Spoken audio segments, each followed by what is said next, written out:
3 मई 2026 को भारत में नीट की परीक्षा का आयोजन किया जाता है, जिसमें लगभग 22 लाख से भी अधिक छात्रों ने हिस्सा लिया।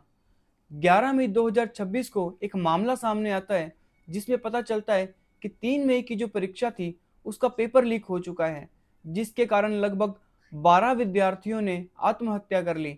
इस मामले की जांच करते हुए पीवी कुलकर्णी, मनीषा वाघमारे, धनंजय लोखंडे जैसे 6 अन्य लोगों का नाम सामने आता है।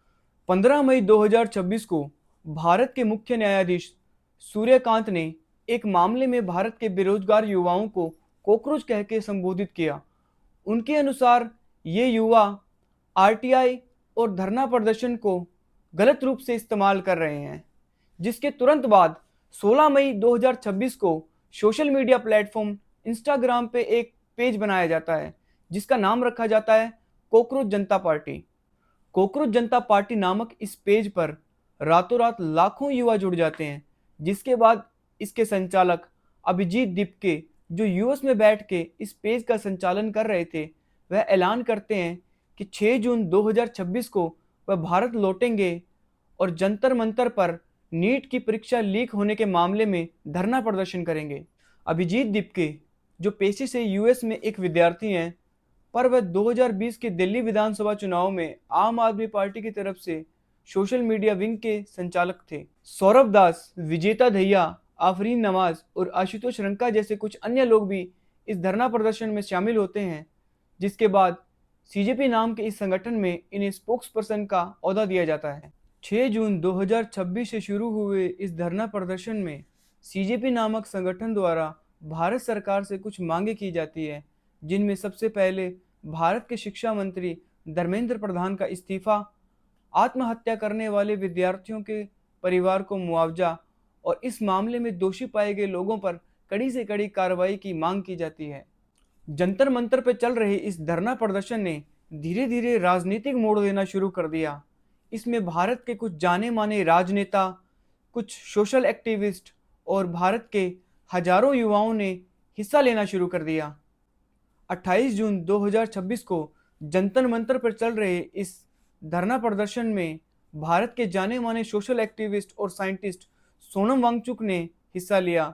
उन्होंने उस दिन से अनिश्चित काल के लिए भूख हड़ताल शुरू कर दी, जिसकी वजह से इस आंदोलन का चर्चा पूरे देश में बड़ी जोर शोर से होने लगा।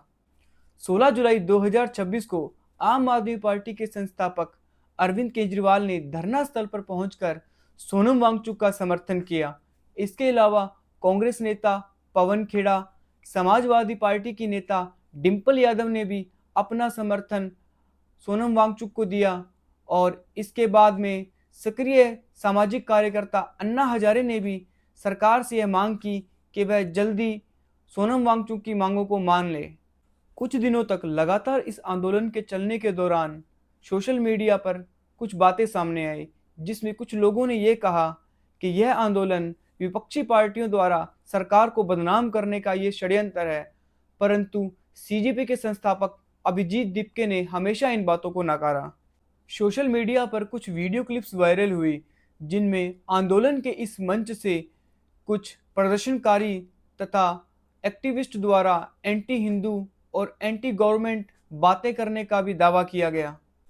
सोशल मीडिया पे चलने वाले इन दावों को खारिज करते हुए ये आंदोलन धीरे धीरे आगे बढ़ता रहा, जिसके बाद सोनम वांगचुक के गिरते हुए स्वास्थ्य को देखकर दिल्ली हाई कोर्ट ने दिल्ली पुलिस को आदेश दिया कि उन्हें अस्पताल में भर्ती करवाया जाए, जिसके बाद 18 जुलाई 2026 को पुलिस ने बलपूर्वक सोनम वांगचुक को धरना स्थल से उठाकर दिल्ली के सफदरजंग हॉस्पिटल में भर्ती करवा दिया। सोनम वांगचुक को धरना स्थल से उठाए जाने के बाद यह आंदोलन और भी उग्र हो गया। सीजेपी नेता अभिजीत दीपके ने 20 जुलाई 2026 को संसद मार्च का ऐलान किया। दिल्ली पुलिस ने इस मार्च की किसी भी प्रकार की अनुमति देने से बिल्कुल मना कर दिया, परंतु प्रदर्शनकारियों ने 20 जुलाई 2026 को अपना संसद मार्च जारी रखा। इस मार्च के दौरान पुलिसकर्मियों तथा प्रदर्शनकारियों के बीच में कुछ झड़प हो गई, जिसकी वजह से पुलिस को प्रदर्शनकारियों पर लाठीचार्ज करना पड़ा। इस लाठीचार्ज के दौरान बहुत सारे प्रदर्शनकारी तथा पुलिसकर्मियों को गंभीर चोटों का सामना करना पड़ा। पुलिस द्वारा लाठीचार्ज के बाद प्रदर्शनकारी अपने धरना स्थल जंतर मंतर पर वापस लौट गए।